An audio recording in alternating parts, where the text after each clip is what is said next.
La cabosse, en général, elle a un diamètre comme un petit peu un ballon de rugby. Et donc, dans une cabosse, on va trouver une centaine de fèves de cacao. On peut les avoir de couleur à la fois rouge, à la fois verte, à la fois légèrement jaune. C'est un bel objet. C'est l'emblème aussi de la maison Marcolini. On ouvre les cabosses. Là-dedans, on va avoir les fèves de cacao, mais elles ne sont pas encore dans l'état qu'on peut connaître. On a ces fèves, on va les trier, et puis commence toute l'opération. On va travailler sur la torréfaction. Alors torréfaction, ça veut dire quoi? Ça veut dire de griller les fèves, de libérer ces arômes, et c'est ce qu'on appelle la réaction de Maillard.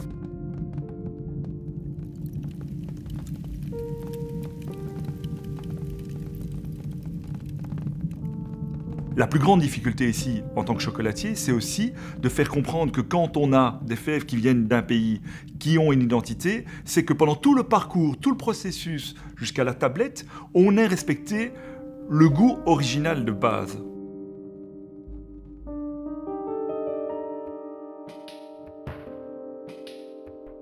Quand j'avais demandé à mon complice Yann Pennors de redessiner une tablette, on s'est rendu compte que dans le paysage du chocolat, les tablettes sont toujours rectangulaires. Quand on parle et qu'on offre du chocolat, on dit toujours « Est-ce que tu peux me passer un carré de chocolat ?» Et Yann a sorti cette tablette que je trouve à la fois très belle et très graphique. Donc on a l'impression de se retrouver avec un objet en bois, mais en réalité c'est une tablette de chocolat. On a l'impression de se retrouver avec les fameux jeux où on déplaçait les lettres, mais ça reste toujours une tablette de chocolat. Et puis la chance d'avoir un nom où il n'y avait que 9 lettres, heureusement.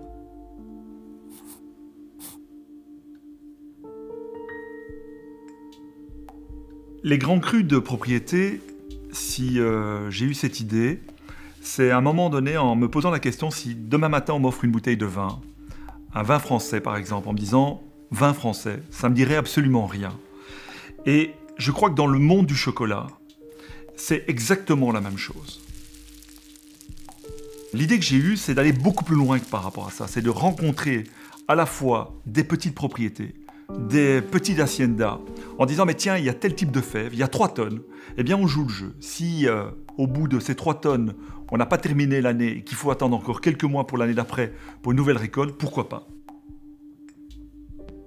Une des premières rencontres, ça a été au Mexique, du côté de Tabasco. La capitale de Tabasco, c'est Villahermosa. Et il y a une dame qui s'appelle Cara Echevarria et qui a une petite plantation de fèves de cacao, ce qu'on appelle du porcelana, qui est une fève mais sublime. Quand on la coupe, elle a un côté blanc. C'est pour ça le mot porcelana, porcelaine. Mais ce qui est important, c'est la façon dont elle a amené, elle a cultivé ses fèves en ne dérangeant en aucun cas sur la qualité.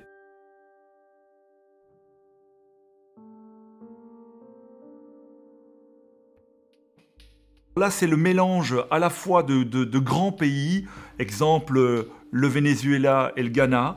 Autant on a travaillé sur le côté propriété, autant on a travaillé plutôt sur le pays. Ça, c'est notre chocolat maison. C'est un 50% de Venezuela, 50% de Ghana. Et on a mis la force qu'on peut avoir avec le côté très Afrique, le côté terre qu'on peut avoir, avec plus de finesse dans le côté Amérique du Sud. Les deux mélangés, eh bien, ça donne un pur origine, fleur de cacao.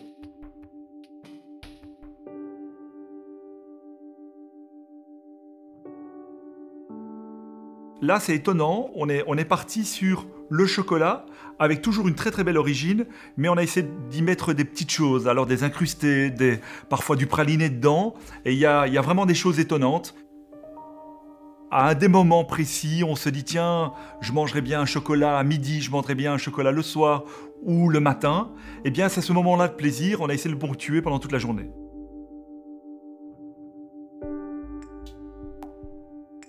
Je crois que le chocolat, c'est la manière dont je l'aborde, c'est la même manière que celle du vin. On commence pas avec un grand Bordeaux, on commence pas avec un grand Bourgogne. On commence d'abord avec des jolis vins, des petits vins, des vins frais.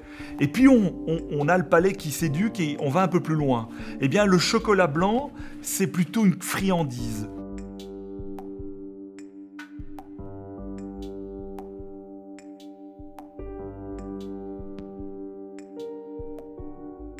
je peux imaginer qu'on déguste à un moment donné une tablette de chocolat, qu'on se pose des questions en se disant « Tiens, c'est drôle, ce chocolat est différent. Il a un peu plus de personnalité, il a un peu plus de goût. » Et à la fin, le rêve que je peux nourrir, c'est que quand on croque dedans, on se dise « Eh bien, ça, c'est Pierre Marcolini. » Ça, c'est peut-être le rêve, c'est un aboutissement en tout cas.